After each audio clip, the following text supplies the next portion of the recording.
Manne quotidienne d'aujourd'hui, jeudi le 2 novembre 2023. Nous considérons comme thème de l'ordinaire à l'extraordinaire. De l'ordinaire à l'extraordinaire. Notre texte de lecture sera pris dans le livre de Matthieu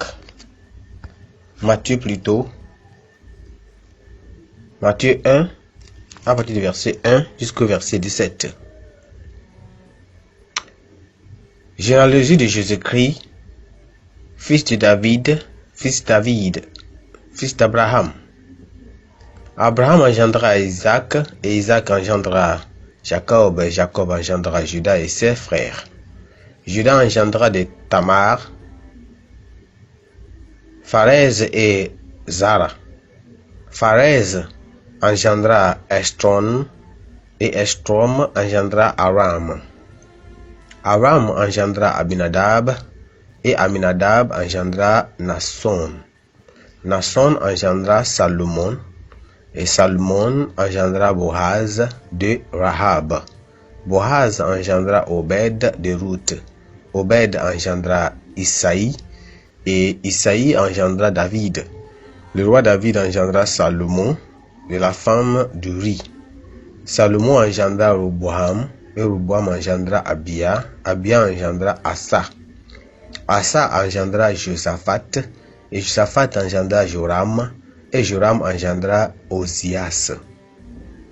Ozia aussi engendra Jotam, et Jotam engendra Achaz. Achaz engendra Ézéchias. Ézéchias engendra Manassé, et Manassé engendra Amon. Amon engendra Josia. Josia engendra Jéchonia et ses frères au temps de la déportation à Babylone. Après la déportation en Babylone, Josia engendra Salatiel, et Salatiel engendra Jorobabel.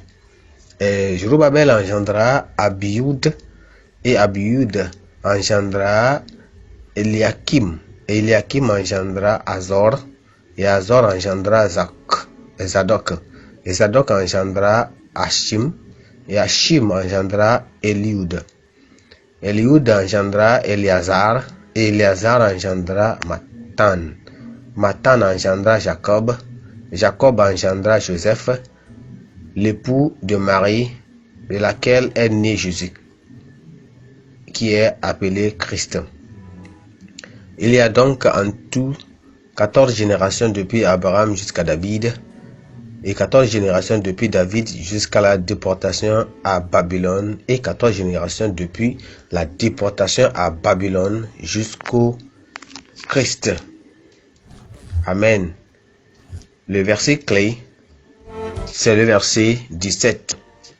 Il y a donc en tout 14 générations depuis Abraham jusqu'à David, et 14 générations depuis David jusqu'à la déportation à Babylone, et 14 générations depuis la déportation à Babylone jusqu'au Christ.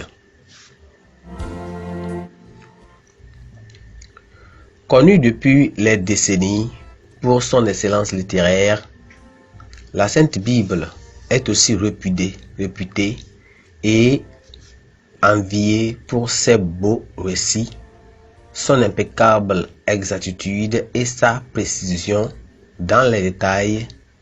Ces brefs passages peuvent parfois étonner en résumant ou capturant les événements s'étendant sur des décennies en seulement un verset ou deux. Parfois, une série d'événements se déroulant sur plusieurs années peut être résumée en un seul verset sans pourtant perdre de son importance. Suivant cette tradition inégalée, Matthieu, en seulement 17 versets du premier chapitre de son évangile inspiré, révèle l'identité ancestrale de Jésus. le Messie de la prophétie, dont a parlé la prophétie.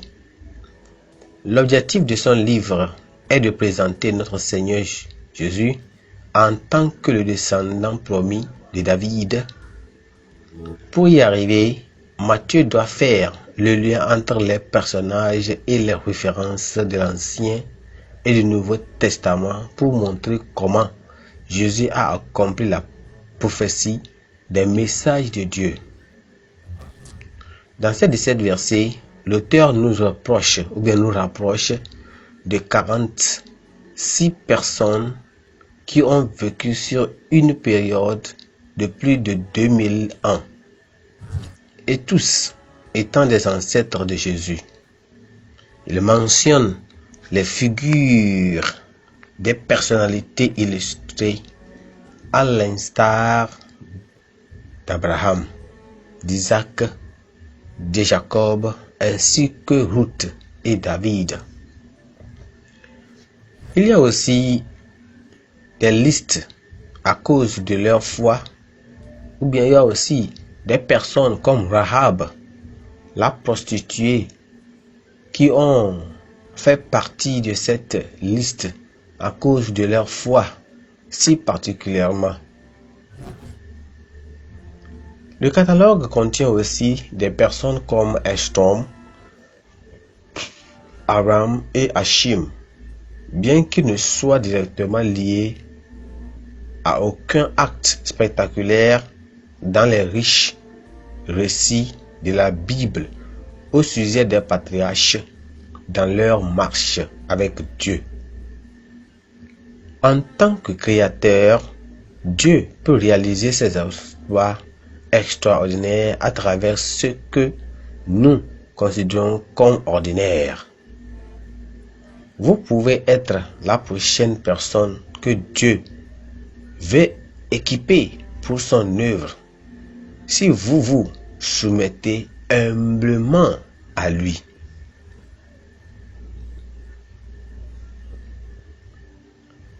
Pensée du jour. Dans les mains de Dieu, l'ordinaire devient extraordinaire. Dans les mains de Dieu, l'ordinaire devient extraordinaire. La Bible en un nom. 1er Roi, chapitre 3 jusqu'au chapitre 4. 1er Roi, chapitre 3 jusqu'au chapitre 4.